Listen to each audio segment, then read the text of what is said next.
Hello everybody, Aaron the Nintintrovert here. Welcome back to the channel. We are playing more Rayman Legends. This is part 4 of our ongoing playthrough here. We are in 2,000 Lums Under the Sea. Under the sea. Under the sea. Life is better when things are wetter. Under the sea. I don't know the exact lyrics. It's something like that. This level is called the Mysterious Inflatable Island, and I just think this is hilarious because the level is called this, and it starts off. We're on a mysterious inflatable island, hence the title. It's very bouncy. It's just a blow-up island out in the middle of the ocean here, but it serves no purpose. The whole level is named after it. But after I grab these lums here, we'll be leaving it. Like, it's not like a travel stage where it's like auto-scrolling and we gotta like stay on the out. Like, no, it's just here at the very beginning, and then it just has no relevancy to the rest of the level. Where did the last of those lums go? There they are. Come here, come to daddy. This is one of my favorite levels in the game. We ended with my other favorite level in the game, and now we're doing my other favorite level in the game. We did the Mariachi Madness last time. This one, we're diving deep. It's an underwater level. Honestly, the underwater controls in this game are so good. Swimming underwater feels better in Rayman Legends than any other game I think I've ever played. It's just so intuitive and natural. You just get this. You just press a direction on the analog and Rayman just goes that way. No pun intended, but the swimming feels so fluid. You know, in Mario games, you have to constantly mash the B button to swim, otherwise Mario just sinks. That can get a little annoying. In this game, you can hold down a button to run. See, well, not run, but swim fast, I mean. We can let go and he's swimming slower. But yeah, this level, you got all these fish and they're just kind of singing, just hoo-a-da-bum, ba-da-buddy. It's almost kind of like so cute and sweet, it's sickening a little bit. But then you dive just a few feet under. Dramatic tonal shift. Now it's like a espionage. This whole world's got some pretty cool levels where it's like, it's an underwater world, but it's not your typical like tropical. Look at the background. Look at that little Mr. Krabs' giant rusty anchor back there. All the little particles in the water. I love how you can like the particle effects in this game. There's some foreground stuff going on. But yeah, I love the look of this. How everything's all silhouetted. Kind of probably taking inspiration from Donkey Kong Country Returns. Kind of, you know, started that trend of all these games having like kind of these silhouetted areas where everything's all kind of shadowy, you know. Sonic Lost World did that. This game does that. Rayman Origins also did it. Super Mario Brothers Wonder did it. But yeah, as far as I know, Donkey Kong Country Returns was kind of the first one to do that. It's also a thing in Shovel Knight, so it became a very popular trope for 2D platformers, to have these kind of silhouetted levels where everything is all dark and shadowy. But it really makes the backgrounds pop though, so they're really cool looking levels. But I love all the greenish hues. My favorite color is blue. You can kind of see some streaks of blue in there too, but green's my second favorite color. But yeah, I just think this level is really cool. We're doing some espionage stuff. I'll take damage so you can see, like, we got to stay out of these guys' line of sight. If they see us, they turn red. And then if we stay in there for any longer, we get zapped.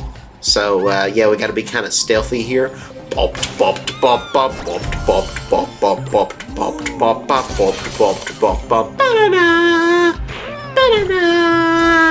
the frog. But this game, or this level in particular, reminds me a lot of in our SpongeBob playthrough. That's part of why I like this so much, because I grew up with Battle for Bikini Bottom, so I have a lot of nostalgia for this game. So this level reminds me of my childhood. It reminds me a lot of the Rock Bottom level, where you're having to be sneaky and stay out of the lights. And in that game, you have to tippy-toe, so you don't get alerted by the robots. But they have a light like that, and if you move fast in the light, then it turns red and it starts playing this alert music, and or this alert sound rather. And you get zapped. So it's very similar conceptually, and even the music on this level reminds me a lot of Rock Bottom in Battle for Bikini Bottom. Just very ominous. It's stealth music, but it's also kind of creepy at the same time. So yeah, I really like this level. One, because visually it looks great, and two, because it reminds me so much of Battle for Bikini Bottom's Rock Bottom level. But anyway, we're making pretty good progress here. We've got just over half the guys we need. We got more than half the lums. We got like over 2/3 of the lums, I believe. So yeah, doing pretty good. Got a lot of invisible walls here. That's kind of a thing they sort of take from, I guess Yoshi's Island was the first game to do that. But the new Super Mario Brothers games do that a lot, like New Super Mario Brothers Wii and New Super Mario Brothers U. And in those games in particular, it can be kind of annoying because it feels like you're having to rub up against every single wall to try to find like the little hidden area. In this game, it's not as tedious, but yeah, we've got all that. There's something back here. You got that little light coming through is kind of a hint, because a lot of times in the Mario levels, you don't necessarily get hints. It's just kind of any wall could be sus. So just like rub Mario's body up against every wall. Which, you know, I don't like saying it and I don't like doing it. I think there might be a guy up there we need to get, so let's let this spotlight get out of the way here. Ooh. Ow. Okay, this ain't good. He went a different path than I thought he was going to go. That's what Rayman gets for trying to hog the spotlight. I don't think we really lost any lums there, so I don't think we need to go the other way. I think we still got that teensy that we saved, I believe. I'm pretty sure if you die, you don't have to grab collectibles the second time, other than sometimes the lums. But not like the main thing, which is these teensy guys, which is nice. These little blue dudes with the big nose, not to be confused with Squidward tentacles.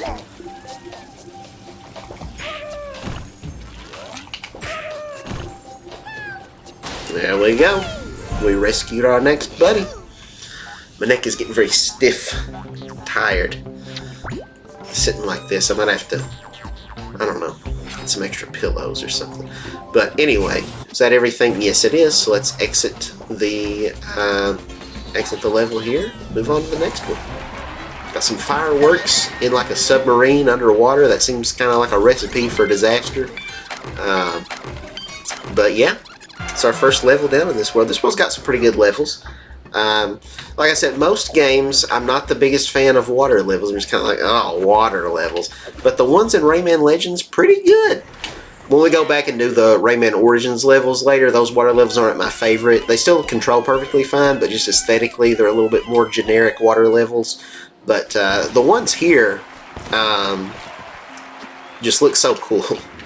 Yeah. Oh yeah, we got a bunch of scratch cards we need to do. We got 15 of them. We'll save that for later, I guess. The deadly lights. Let's hop in and let's do it. Let's see just how deadly these deadly lights really are. When you're doing your laundry, make sure you separate the deadly docks from the deadly lights. Otherwise, you'll have a deadly disaster on your hands. Got little fishies back there. Yeah, the theme of all the levels is underwater. What's the theme here? Underwater, but also stealth. So it's underwater stealth. I don't know why they thought to mix those two things up, mash them together, but I'm glad they did. Look at that little tube. We got the water come through. I love all the little subtle visual details in this game. This game looks so good. This is such an artistic game.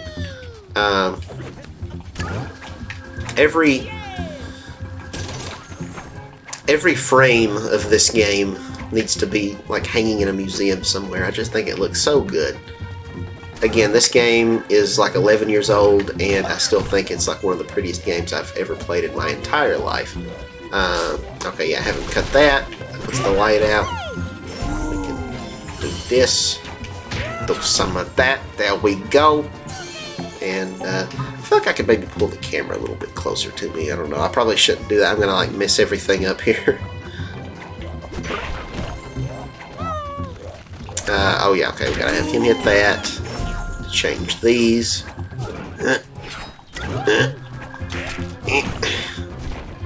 Go down here. Bopped, bopped, bop, bop, bopped, bopped, bop, bop, bopped, bopped, bop, bop, bopped, bopped, bop, bop. Have you seen Bob? No, who's that? You don't know Bob? Yeah, you know Bob. Bopped, bopped, bop, bop, bopped, bop, bop, bop, bop, bop, bop, bop. Alright, let's get this guy. I love looking at these tubes filled with fluid. Sounds like something a serial killer would say. Just a homicidal maniac. Look at those tubes. All the fluid being drained.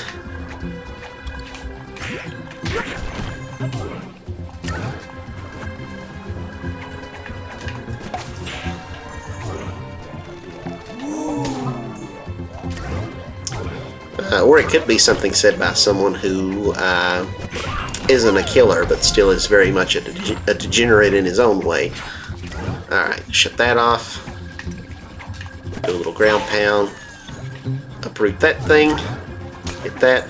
Yeah, I'm very excited to see what they do for Rayman in the future. I hope, I want a new original Rayman game, but I also want a remake or a remaster of the first 3 Rayman games. I want it all, man. I want it all. Really, that's pretty much all there is. I don't think there were any other real Rayman games beyond that, because Rayman kind of got overshadowed, and they had like Rayman Raving Rabbids, which is technically a rhino, and R-I-N-O. You know how that's like the derogatory thing, like the conservative use for like Republican in name only. The Rayman Raving Rabbids games, those are Rayman in name only. Yeah, I really, so those are whatever. So there's really, I think, as far as I know, there's only like the, more or less the 5 Rayman games. There might be, or at least mainline ones, there might be some spin-off or something, I don't know. But, yeah. And I've really not even played a lot of those other Rayman games. I've never played Rayman 3. I never really played the first Rayman, at least not the PlayStation version of it. I played it. I downloaded it on my my 3DS when the eShop was still open. You could get the Game Boy Color version off the Virtual Console, but that, I've heard that version's not as good. I played it and I didn't get very far. I thought it was extremely boring.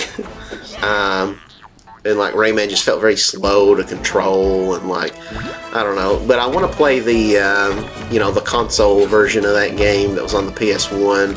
I want to play. I only just recently beat Rayman 2. I talked about that on a previous episode, but I've never played Rayman 3. So yeah, mainly Rayman 1 and Rayman 3. But I would also like to see a remake of Rayman 2, because while I enjoyed it, you know, I can see how if you grew up with it, it might be like, you know, one of your favorite games. Like I know Nitro Rad loves that game. And there are some things that the game does that's like, well, that was really, you know, that was kind of ahead of its time. I hope I didn't miss anything down there. I feel like I maybe did, but, oh, well, maybe not. We're at the end, and there's, okay, yeah, guess we did it.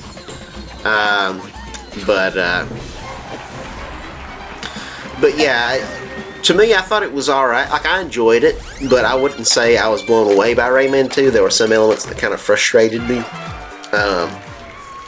Like some of the controls, like when you're riding on that, like, if you've played the game, if not, you have no idea what I'm talking about, but the rocket horse things that you jump on that look like pencils. Not very great to control always, and you hit a wall and then it's like instant death and you have to redo the sequence. So that could be a little bit annoying, but on the whole though, I thought the game was pretty good. But I think if they really did a remake, fix some of the issues in the game, make it look beautiful, I think there's a lot they could do there. But here we got to get as many of these teensies as we can, or as many of these lums as we can, and also save the teensies, but do it quickly. And I'm not doing great there. That was kind of not a good one. But we got to grab these things to get the lums, and you can see there's like 5 on the outside. But the longer it takes you, like it'll go down to like 4, 3, 2, 1. So you want to get it as quick as you can, so you get the most lums. Yeah, this is what one of the daily challenges you can do is kind of like based on like little time trial thingies like this. We compete online for leaderboards. But you know, those ones are, you know, kind of whatever. Like I said, I'm not the biggest fan of like time trial stuff. But the ones I really like are the ones where you try to rack up the high score of like staying alive for as long as you can. And we might play some of those during this playthrough. I don't know. We'll have to wait and see what happens. But there'll be ones where, like, we did some levels in the game earlier where it's like you're in a kind of like a jungle, and there's like you know, vines with thorns on them that you're having to avoid, and so you're having to glide down and kind of slow your descent and get to the bottom. And so there's some levels like that where it's like you're trying to get all the way down to the bottom. Well, rather it's a bottomless pit and you're just trying to get as far down as you can. But it just kind of goes on forever, and the challenge gradually, you know, ramps up in difficulty. So those ones are really good. You got somewhere just running, like it's an auto runner, but there's like flames chasing you in the background, and so you've got to go as far as you can without dying. And again, those ramp up. There's also ones where you have to run up walls and get as high up as you can without dying. So those are the challenges that I really enjoy. The ones where it's just go on for as long as you can, just an infinite runner. Those could be a lot of fun. I don't think I ever was able to get one of the platinum or like diamond trophies though. I would get quite a few golds. I could get the gold ones fairly easily, but to get the platinum ones, when the challenge ends, there's like daily challenges and there's like weekly challenges in this game. When the challenge ends, you have to have ranked in the top 10 percentile, and I was just never good enough. Sometimes I would get close, or it would tell me like, oh, you're on track to get it, but then someone else would come along and like my score would drop, and yeah, I don't think I ever finished in the top 10% on any of them, so that was sad. But this is a really good level, Mansion of the Deep. This is another one of my favorite levels in the whole game. I really like this one. This one's got some underwater swimming, but for the most part, it's like we're in this just underwater like facility. It's like reinforced metal, but it's also got a lot of luxury. Well, it's called Mansion of the Deep, so it looks very luxurious in some parts, and it's like right here it looks very steampunk, like we're in a boiler room or something. But we descend into the hull or the husk of the ship or something, I don't know. So we can choose if we want to go left or right first. We got to shut off these lasers, and then we can go through the middle there. So we'll go left first, because why not? Kill that guy. They got some fishies up here. There's a teensy we have to save. We can't get to him yet though. We'll have to come back for him. So we have to shut off the power. Yeah, I love, like, even here, like, the background, like, it's pretty simple. There's not a lot going on. But, you know, the platform we're standing on, these pipes, just the greens and the blues. You got that blue lighting in the background, and on this pipe you can see, like, the individual brush strokes in the textures. I love that so much, where you can see the texture work. Looks so good. How these, like, pieces of debris or whatever this is supposed to be under here are just rocks. How they're illuminated on the edges, and then it gets kind of dark as you go more toward the middle of them. Just looks so good. We got jellyfish. Grab that. Some of these mushrooms. Are there any species of mushrooms that actually grow underwater? I feel like they wouldn't be able to flourish under there, but I don't know. I'm not a fungal expert.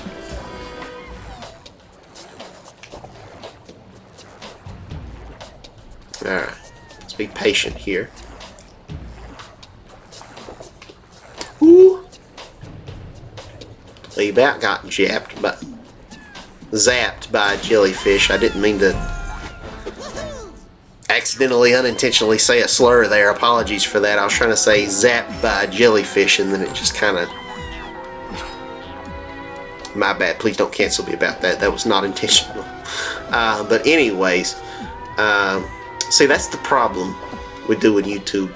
Is like, you know, you're subject to human error, and you're gonna make mistakes and get yourself in a lot of trouble if you're not careful. So I just have this constant anxiety in my pursuit of being a content creator of like accidentally or unintentionally saying something offensive, and then like everybody hates me now and thinks I'm like a terrible person, and then I get doxxed and harassed.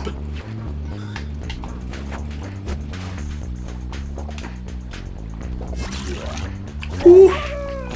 Got it.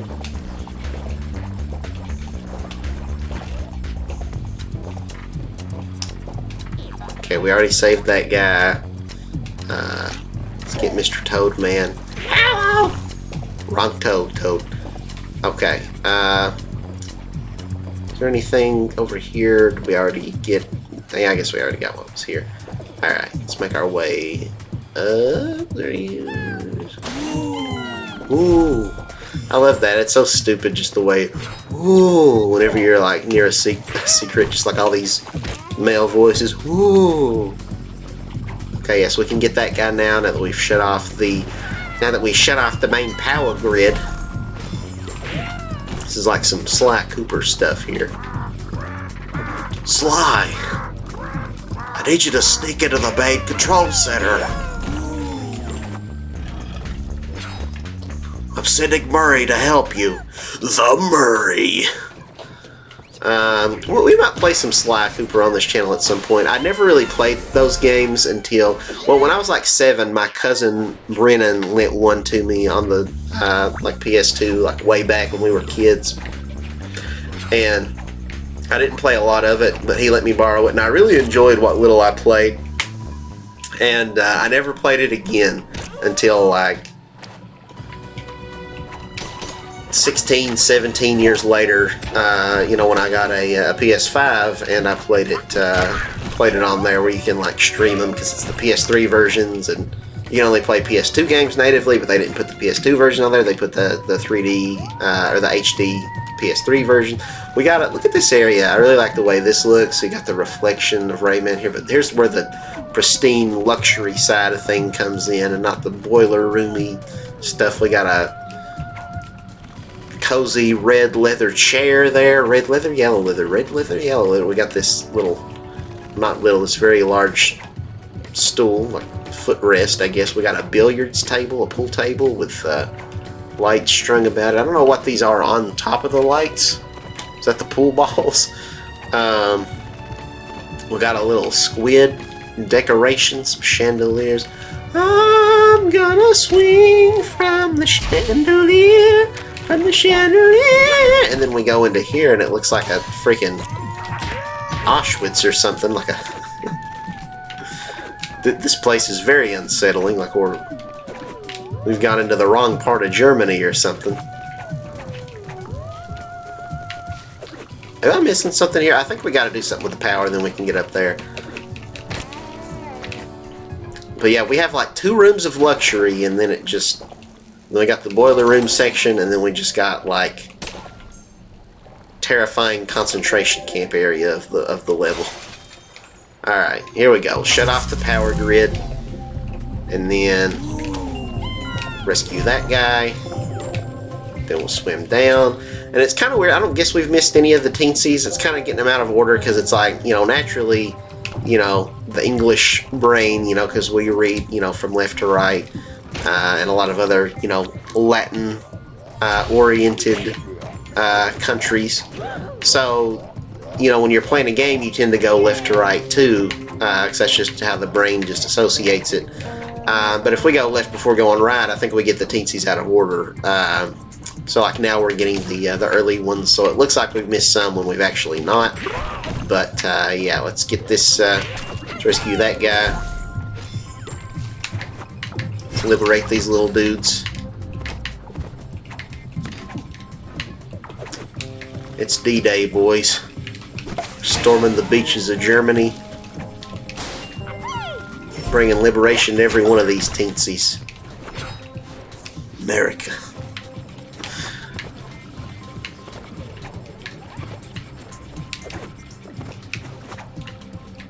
Oh!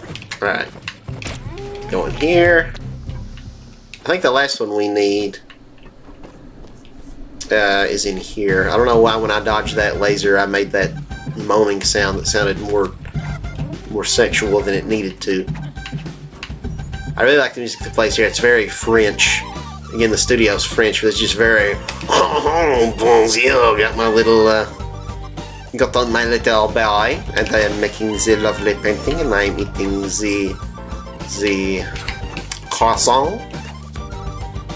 and I am eating the snails, and I am smelling like garbage and telling you how much I hate the Americans because I am very rude. See, once again, I said this on an episode of I don't remember if it was Rayman or something else, but see, I can make jokes of stereotyping other cultures as long as they're white Europeans. So I can make fun of French people all I want, and you can't cancel me for it. I can make fun of Canadians, those maple syrup loving lumberjack freaks. I can make fun of Brits with their little tea and crumpets and the bad teeth.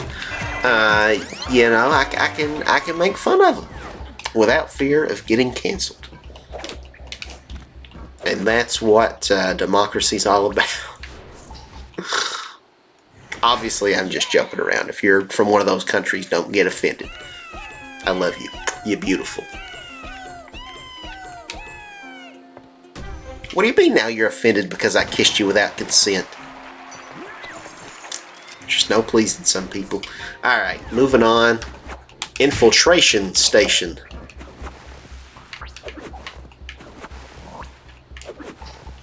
Not to be confused with a urinal, or as I like to call it, a urination station. That wasn't that funny, was it? Now let's break that open. Another very shadowy, dark level. Look at the cinders. Ow. Look at how it illuminates the floor here. That looks great. Kind of the green and oranges. Which is not a color you would think would go very well together, but here I think it looks pretty good. Maybe they do. I think they're like... they're opposite on the color wheel, aren't they? Orange and green, maybe. Maybe not. I don't know. They're both secondary colors. Okay, stay out of the... Rayman's very modest. He just likes to stay out of the spotlight. Just maintain a low profile.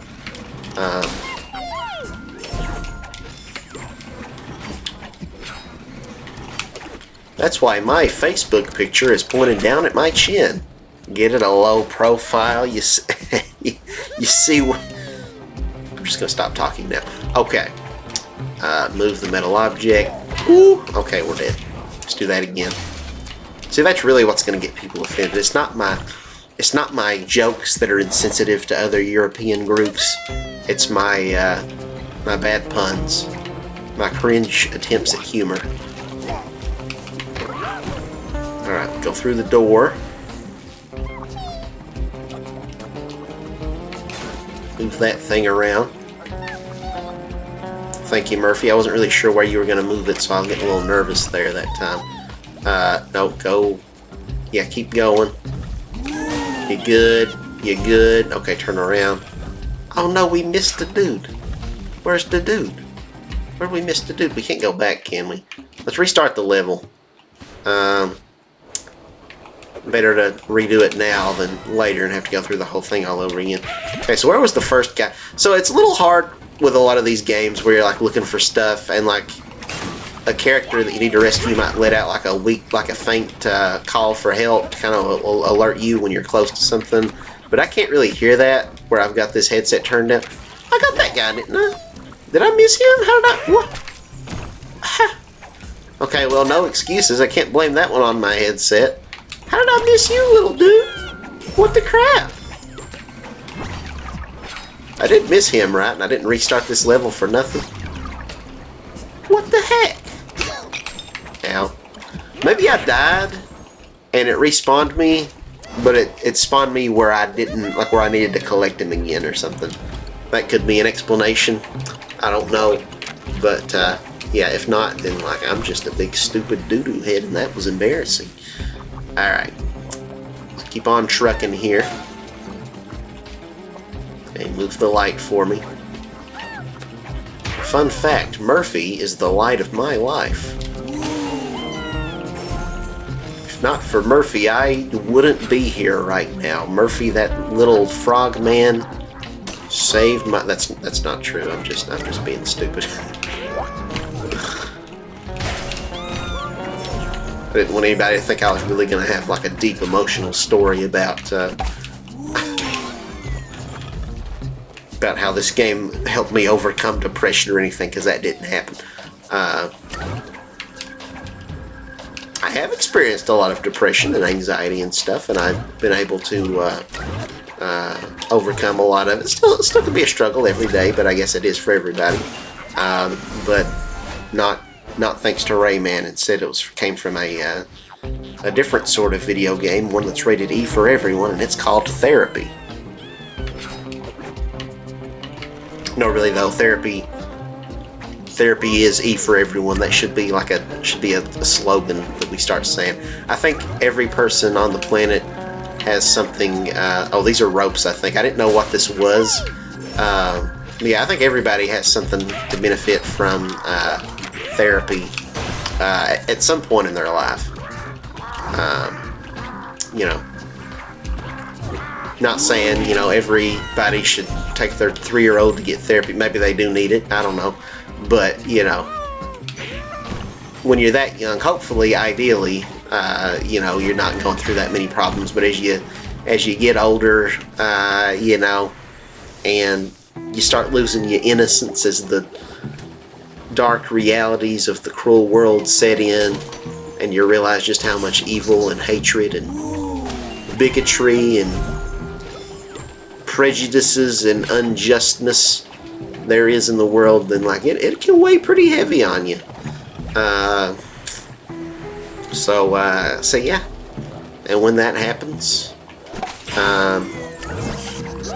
or people who think differently than you try to make you out to be a bad person because you don't conform to their narrow worldviews, it can get to you. And that's where therapy can be a big fat help.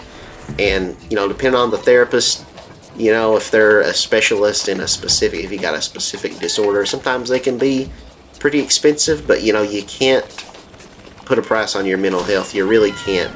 So pay whatever amount of money you need to pay, even if you got to take out, a loan for it, because I really very strongly believe that, not only can you not put a price on it, but consider it an investment, like you're investing in the stock market, right? You put in money for a return later, and that's what your mental health is. Because when you're depressed, you're going to be more likely to call into work. If you get unemployed, if you lose your job, you're going to be less likely to maybe, start looking around for other jobs because you feel worthless, you feel whatever.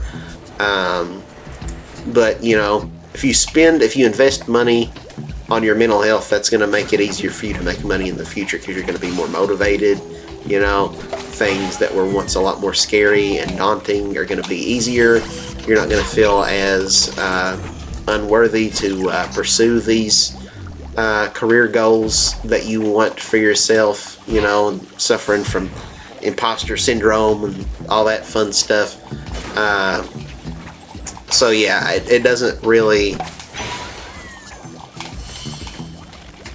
I don't know, and some might say that I'm coming from a place of privilege to say that, you not had to struggle financially as much as I have, but maybe not. I don't, but I think I've struggled mentally as much as anybody can have, and so I would have given the shirt off my back to be happy at one point in my life. But I've made such huge progress. I look at where I was before, and it's like night and day. So I'm telling you, don't let anything hold you back from getting the help that you need, whether it's financial reasons, even though it is unfortunate that things, healthcare in general should be more affordable. I don't really consider myself a leftist, but that's one policy I agree with. I think healthcare, medical care should be more affordable, and I think that extends to mental health care as well. Is there a guy down here? See, there I go. I keep saying I'm not going to talk about politics in these Rayman videos, and I just keep doing it. I don't know why Rayman makes me want to get political, but I'm in favor of that, because it's crazy. I got into a car accident a couple years ago, and I didn't have any major injuries or anything. It totaled the car though, and I took an ambulance to the hospital. I had no idea how expensive it was just to ride a few miles in an ambulance while they just kind of check your vitals and not really a whole lot else. It's like $3,000 or something like that, and insurance covered, I think, most of it. But yeah, like, it's crazy. Actually, no, I don't think it was the insurance that covered it. It was, well, this is a lot. I ended up, I don't really want to go a whole lot into all that, but I ended up having because the accident wasn't my fault, so I had like a court settlement over it, and so I think that was part of the court settlement went toward it, so I didn't have to pay anything out of pocket. So it wasn't insurance. It was, because I got an attorney over the accident. So that kind of waived the hospital fees or whatever. But yeah, I think that's crazy. Like $3,000 or whatever, something like that, just to ride for like a few miles. Like, literally, it was just like maybe 2 miles from where the accident happened to the hospital, and they did like very minimal. Like, I mean, I don't want to just sound dismissive. I want to commend the ambulance drivers and everything for because like they were very compassionate, because I was like flipping out. I was scared, but they were very nice. They were really good, but it's not like they administered care with like all of these expensive pieces of equipment. But I mean, I guess they got to get paid. You got to pay your ambulance drivers, and you want to pay them good, because that's a very stressful line of work, and these medical professionals that have to spend all these years, like 8 years or whatever, going through college to get their medical degrees and stuff to do what they're doing. So in that sense, I get it. They deserve to be paid more than the average person for life-saving medical care, but at the same time, it's still kind of crazy that that it is so expensive. So that and college are two things where it's like, they could be a lot more affordable. I was really hoping, I'm not like the biggest fan of Joe Biden, but I was really hoping that while he was in office that he was going to forgive my student debt. But that didn't seem to happen. He forgave a lot of people, so good for you. I'm happy for you, but I'm sad for me because he didn't forgive mine. What does this have to do with anything? Why was I talking about when I got into a car accident and ambulances? What brought that up? It had to have been something. It was relevant to Rayman in some way, shape, or form, right? Shaolin Master Dojo. Do y'all remember Shaolin Showdown? Did y'all remember that show? I have kind of vague memories of it. I remember the characters. There was Omi, which was like the bald kid, who I think was voiced by Tara Strong. And then you had the villain was like Jack Splicer, I think was his name. And then there was like Wuya, was like this little ghost lady. And then at some point she gets like, I think, like a human body. And you had another villain that was kind of like, I guess, the main villain, I think, that was like Chase Young, that came around, and he was like the Jack Splicer guy, really like looked up to him. And then you had Raymundo, who I think was voiced by Tom Kenny. And yeah, it was I remember it being a pretty good show, but I don't remember a whole lot about it. It's kind of one of those things, kind of like I talked about with Mucha Lucha, although I definitely remember the show and the plot details a lot better than with Mucha Lucha, but I still don't remember a whole lot of like the individual episodes or like the overarching plot. But from what I remember, it was pretty good. I think there was a girl too that was voiced by Great Alal, I think. So yeah, you got a very, I kind of hate to say predictable, but kind of a predictable cast of like a lot of my favorite voice actors, but admittedly ones who are kind of in everything, Tom Kenny, he's in everything. Great Alal, Tara Strong. I love them though. They're like three of, if not my three favorite voice actors in the industry. But when you have them all in the same show, it can get a little bit samey, where it's like we've kind of been here before, we've done that. You recognize all the voices, and it can kind of pull you out of it a little bit. So I think it's better when they're used sparingly, and it's like, okay, in this show, we're going to have Tom Kenny, but we're not necessarily going to have Great Lyle and Tara Strong and all these other ones. But yeah, if you're not a hardcore animation fan like me, you probably have no idea who these people are.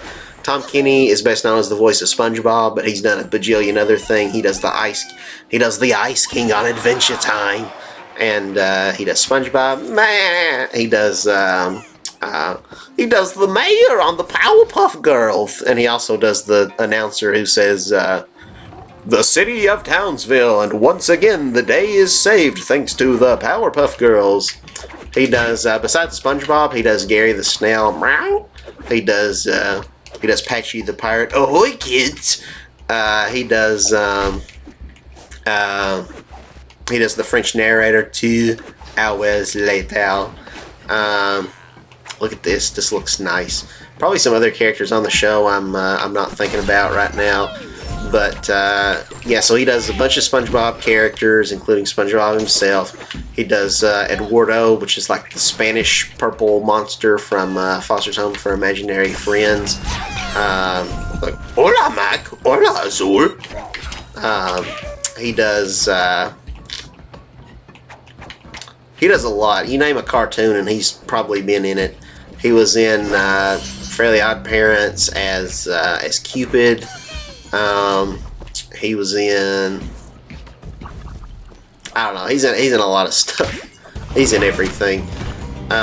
He was in Teen Titans as the Amazing Mumbo, the blue magician guy with the big nose. Kind of looks and sounds a little bit similar to the Ice King, to be honest. But yeah, he's done a lot. And then Great Lyle, she does Azula from Avatar: The Last Airbender. She does a lot of Mean Girls. She did Vicky, a lot of Mean Redheads too. She did Vicky on The Fairly Odd Parents, Timmy's Mean Babysitter. Well, I guess not necessarily Mean Redheads, but she does mean characters and redheads. Because she does Frankie on Foster's Home for Imaginary Friends, who was a redhead, but she was actually nice. She does... she's been in so much... She's Frida on El Tigre, which is a show I brought up last episode.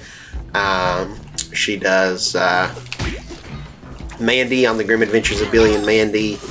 She's been in basically like every show that I loved as a kid, or even like every cartoon that I love as an adult, like the Cuphead show. She is Miss Chalice on that.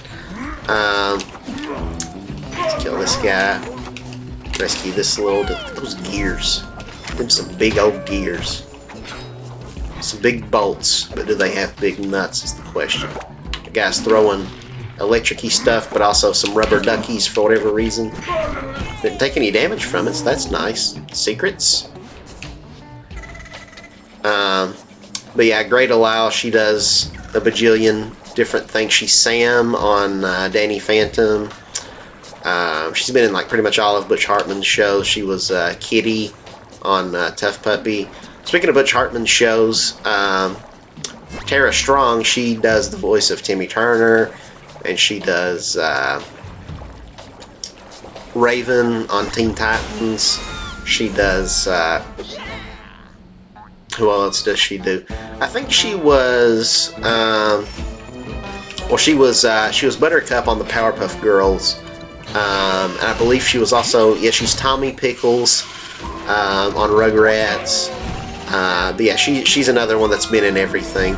I think Tom Kenny and Great Lyle have been in more stuff than her, but she's like probably number 3 in terms of like voices you've heard in like every show you ever watched as a kid. She might have been 2 of the Powerpuff Girls. I think she might have been Bubbles and Buttercup, now that I think about it.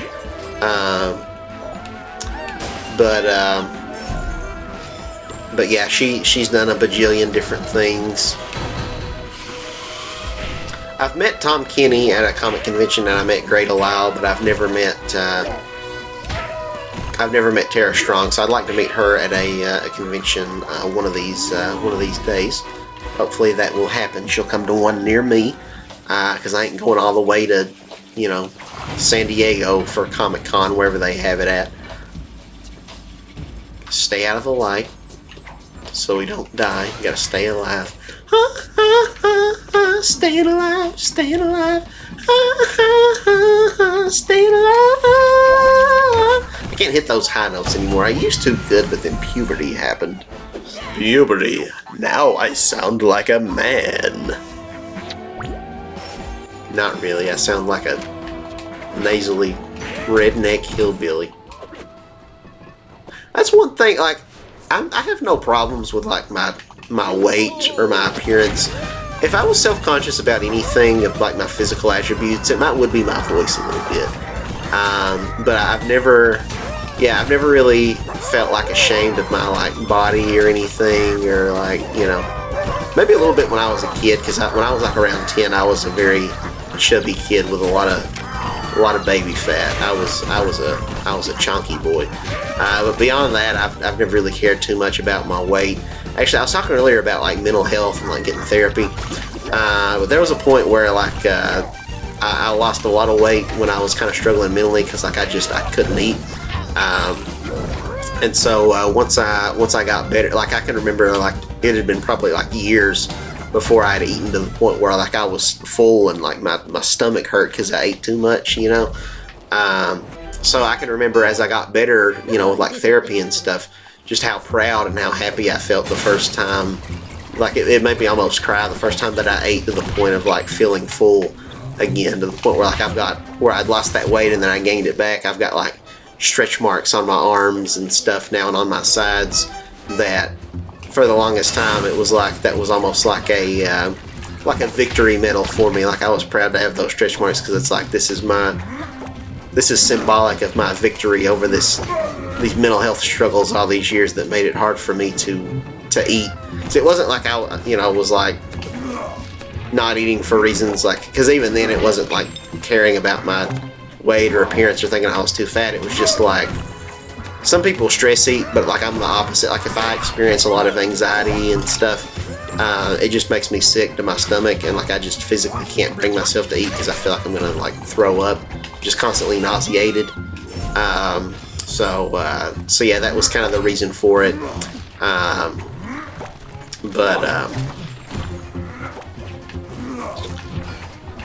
But yeah, so the only thing that I'm really self-conscious, I mean, some days you'll look in the mirror and think you're handsome, other days you look and be like, But on the whole, I'm pretty confident and comfortable with my appearance. You know, with my height, my weight, my face. Like doesn't really bother me. I do get pretty bad acne on my back. I break out pretty bad, so that kind of bothers me a little bit, I guess. Not so much that I'm too ashamed to talk about it, obviously.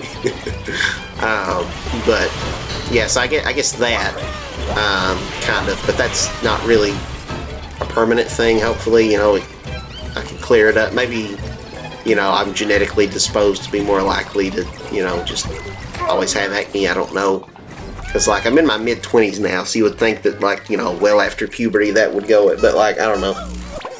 If I can clear it up, then like hopefully it wouldn't come back. So it's not necessarily like a permanent thing. Sometimes it flares up worse than other times. So, you know, the only permanent thing that I maybe don't necessarily love about my physical self would be my voice sounding kind of nasally. And, you know, I shouldn't be ashamed of my upbringing, you know, being raised, you know, in Appalachia, you know, and having that kind of more country accent. But like, I don't know. I've always been kind of, I guess, insecure about it because you just kind of associate that more southern, rural dialect with a lack of education, you know, and so I've tried to distance myself from that, but I need to just embrace it and not be ashamed of who I am or where I come from, because, you know, it's just as important as anybody else's, you know.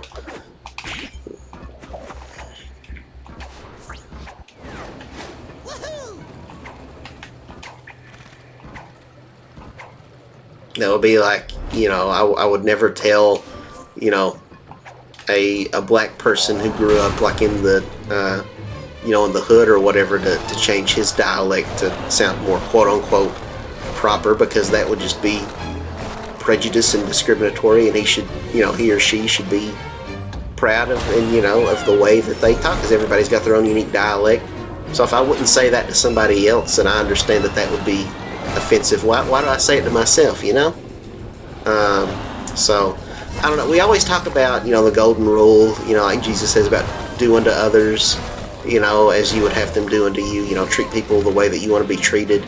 But something that I have come to feel like is even harder than that is treating ourselves the way we try to treat other people. Like you can love and have compassion for everybody and tell them that they're perfect the way that they are, and try to help them overcome their depression and anxiety and all that stuff.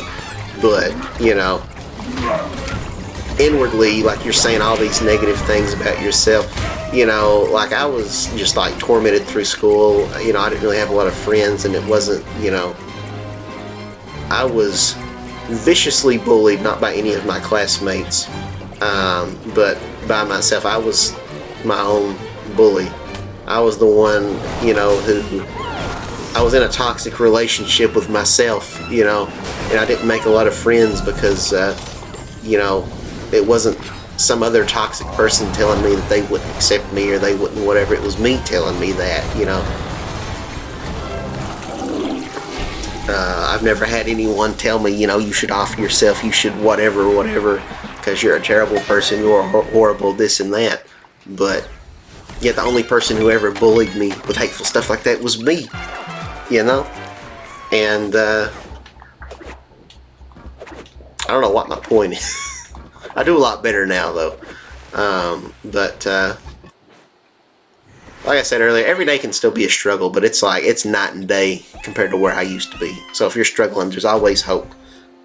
Never give in to despair, because it sounds like, people hate hearing that, it gets better. Everybody says that. It sounds kind of cliche after a point, but it really can and will if you, try as best you can to stay optimistic and don't succumb to feelings of nihilism and hopelessness. Something I would always tell myself is, a couple things. One, when I get through this, if I can at least help one other person so they don't have to suffer the way I did, then it'll be worth it. So that was one thing that helped me to keep holding on. We're on a boss, by the way. This is kind of a cool one. We're fighting a big mechanical dragon. This one does look kind of cool being CG, I'll be honest, even though I don't like a lot of the other ones being 3D, while everything else is 2D, hand-drawn and everything. But two things I would always tell myself, someday I'm going to be able to help somebody else who's struggling just like me. So hold on, not just for my own sake, but for them. Because, if we're not around, then we're not good for anybody. People will say, like people who are really depressed and, considering doing harm to themselves will say, oh, my friends and family, everybody will be so much better off without me. But when you think about it, and I say that not to be callous or insensitive, but as somebody who's struggled a lot myself, but, it's a very self-centered kind of thing to think.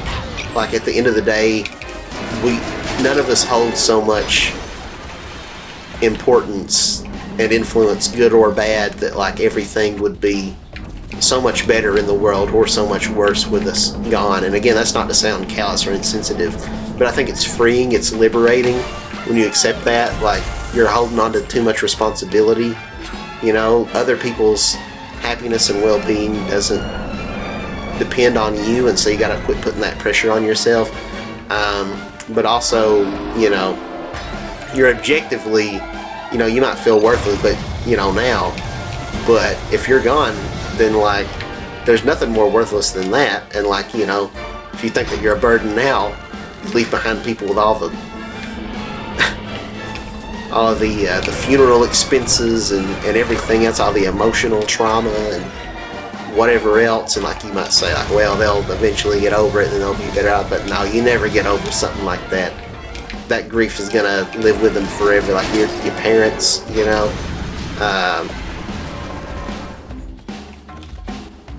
I'm not a parent myself, but I can only imagine a part of you dies with your kid. if not the whole of you, if your kid were to die. So always hang in there, don't succumb to that. But the two things I would tell myself is, one, when I get better, I'm going to be able to help other people, and two, the happiest people, the most grateful people with the most gratitude are the ones who have overcome the greatest adversity. So those are two things I always try to hold on to and would remember. And again, this is like the bajillionth time. I don't know why I get talking so seriously when I'm playing freaking Rayman, the most unserious game we've played on the channel. Like, I'm like terrified to think of like how deep and philosophical, like I'll turn into freaking Aristotle and Confucius if we ever play WarioWare. If we ever play Rhythm Heaven, we're playing WarioWare and we're having to like press the button to make a guy pick his nose. Like, I'm going to be talking about like, just existential just conversations about death and what waits for us on the other side, and I don't even want to think about how deep I'm going to start going. Yeah, some of these playthroughs I'm just being silly and weird and off the cuff, and other like it's just whatever I think to talk about in the heat of the moment, in the given moment. Because like when you're doing YouTube, you're trying to be a content creator. You can't just have all this downtime where you're not talking. You got to be engaging with your audience, not just sitting there like a log. And so it's like I can talk about the game, I can make funny jokes, I can talk about something deep or personal or insightful to the human psyche. It's just kind of the luck of the draw, whichever one I happen to pull out. So when you're making content, you're not really thinking on the. Well, you're trying to, you're just kind of ad-libbing. You're just coming up with stuff as you go. So, which can make it kind of weird and scary because you never know what you're going to say and how it's going to be received. Because again, I still struggle with a lot of anxiety. I'm not perfect, but so some episodes are silly and funny and weird, and I'm making jokes and doing silly voices, and other episodes I'm talking about just the state of the world and mental health and depression and who knows what else. I'm ready, depression. But with all that said, though, yeah, this Rayman playthrough, I've spent way more time talking about other crap than I have about Rayman. I'm sorry, Rayman. But dialing back on the seriousometer a little bit, we're almost done with this world. We just beat the boss. We've unlocked the next music level. We'll go back, I guess, real quick and do the other time trial levels here that we've unlocked in this world. And then we'll do the the music level, and we'll call it a wrap there. So there's always a bigger fish. Let's do it. Hop in there. Let's get to it, Rayman.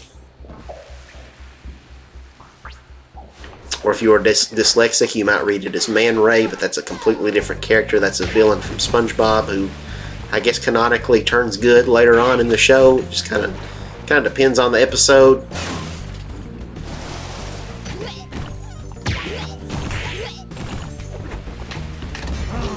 Ow. Okay, I thought we would go over his head, but evidently not. It's kind of neat there. We got that fan in the background. We're just kind of, almost reminds me a little bit of like a Crash Bandicoot sewer level. I sure hope this isn't sewage we're rummaging through here, because that's going to be nasty. Makes me think of The Grim Adventures of Billy and Mandy, if you've seen that show. The Grim Reaper on there, they call him Grim, and he has a Jamaican accent for whatever reason. And there's a quote, they go into a sewer in one episode, and you hear Grim say, "Something just brushed past me leg. I think it was a candy ball." That's a good show. Billy and Mandy. It had some very gross, very dark, morbid humor that's really probably not appropriate for kids in a lot of examples. You had fart jokes, very degenerate humor, but it was such a good show. It was so funny. I love that show so much. They need to bring it back. The guy who made the show pitched an idea for like a new Billy and Mandy movie to Cartoon Network. Like, I guess that would air on like We're Dead. That would air on, I didn't know what we were supposed to do there, if we had to just wait, but we needed to go toward him there and he would jump over us, I guess. but I guess that would air on HBO Max or whatever. But the network shot it down, and I know he was pretty like mad about that, and I can't blame him. Apparently, Cartoon Network CEO, because they have somebody like different there compared to like when he made the show, but according to him, must have insulted it pretty big and called it a I forget what he called it, but basically I was joking about it being a degenerate show that was just a bunch of disgusting fart jokes and dark humor, but you know, he was basically told that unironically by the whoever was the president or CEO or whatever now. But it was such a good show. Like, yeah, it had fart jokes, but like they were good. Like, fart jokes you think of as just kind of like one of the lowest forms of comedy, but like, I don't know, that show and Chowder, when they would make a fart joke, like they had a whole episode that was a fart joke, with like this invisible duck that goes around blowing raspberries, and nobody can see it except for the person. It's like a ghost duck, and only the person that it's haunting can like see it, but everyone else can hear it, and so it like makes people think that, like, makes strangers think that the person's like farting, being rude in public when they're not. But it was such a good episode. It was an entire episode that was nothing but a fart joke, but it was so funny. It didn't feel like the lowest form of comedy. I think that's really special if you can take what's usually cheap, low-hanging fruit jokes that aren't funny because they're so predictable, but make it into something really funny. I think that's really impressive. Because you're taking a risk if you put a fart joke in a show, because like it's probably not going to land. Maybe for like little kids, but for the average person watching the show, it's not going to be that funny. If you're like an adult in the theater, you know.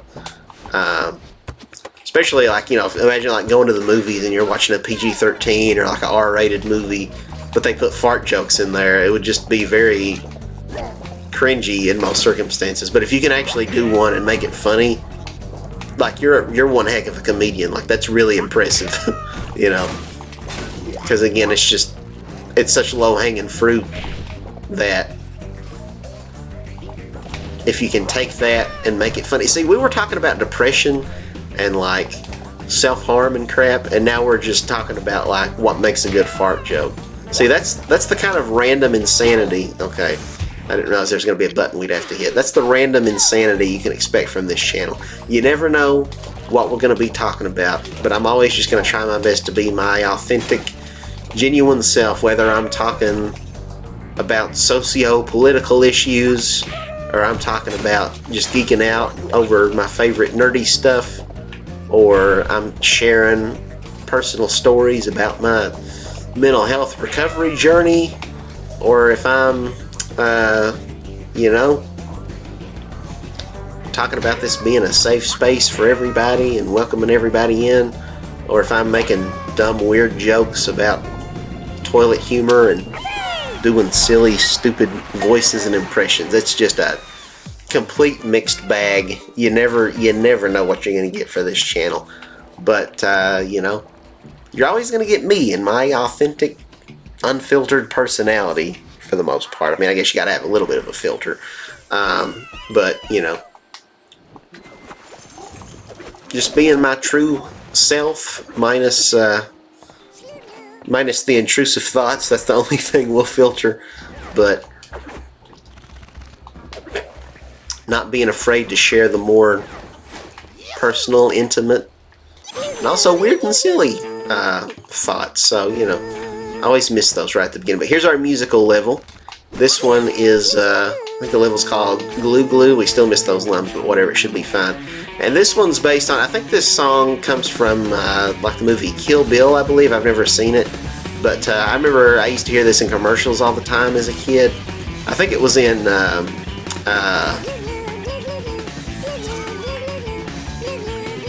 yeah, hear that? I think it was in like maybe Vonage or like some like phone commercial maybe, but I would hear that all the time, so it made me very nostalgic about my childhood hearing it in this game. But yeah, I was gonna point out, but it's kind of probably too late now. You'd have to go back a ways and rewind the footage. But when we first went into the water, pretty early on into the song. I always noticed that was a thing on the Wii U. It's still a thing in the Switch version of the game. For whatever reason, there's like this weird point where it's like the color completely like shifts once you hit a certain point, like early on into the musical, like when you first go underwater, and after it does the first like goo goo goo goo goo, then it's like the colors get like darker, they turn more like dull or something, just like all of a sudden. I don't know exactly what that is, if it's some kind of like graphical, like visual glitch or something, but it's kind of weird. This is the only level I've noticed that on. I'm surprised they never like patched it. Maybe they never noticed, but it's something I always notice like early on in the level. I might go back. We were right at the end too. I might go back and show you what I'm talking about real quick. Just point it out. I think it might have happened just then. Actually, the colors changing from being dull to more vibrant. But yeah, I'll show you at the beginning of the level when this first happens. Like, I don't understand the phenomenon. So somebody, if you're like a game developer or programmer, let me know down in the comments what could have happened, like to where, you know, at this one exact spot it like triggers something in the game when you get to it, or when it reaches that musical cue or something. It's hard to tell which is where it's a musical level, so everything you see and hear are kind of tied together. That would trigger it to where the colors would change, because that's very weird to me. But yeah, let's hop back into the level real quick and I'll show that to you, and then we'll end it because we've done our music level. So we're done with this world until we unlock more of the time trial levels and stuff. Save the world from nightmares. There's some other time challenges we can do in the previous levels. We're not going to do those because this episode's already over an hour long, and I'm getting kind of tired. I need to take a break. I'm getting stiff. My joints sitting in this rigid upright position, and also my voice, I feel like it's going to start going out where I've been talking so much. But let's show this off real quick, and then yeah, so we get into the water. Look at how the colors look right now, and then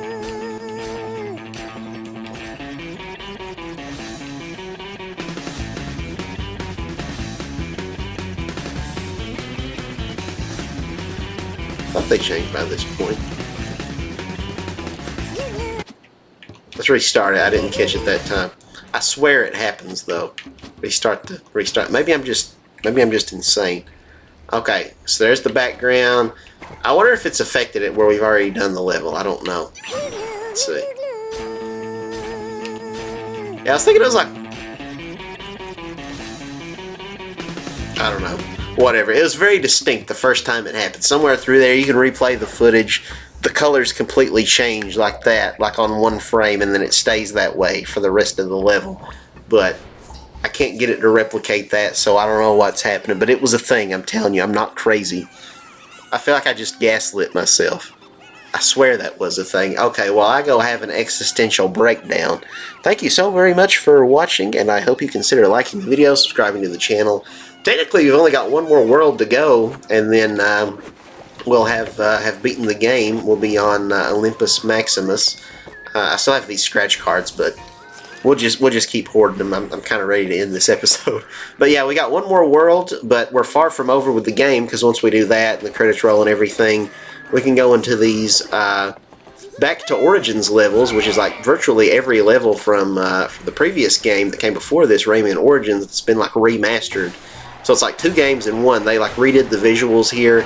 So yeah, you got like the 5 worlds, and then you got the 5 extra worlds here. So we're like not even halfway done with the game, really. So yeah, there's a lot more to look forward to on this channel.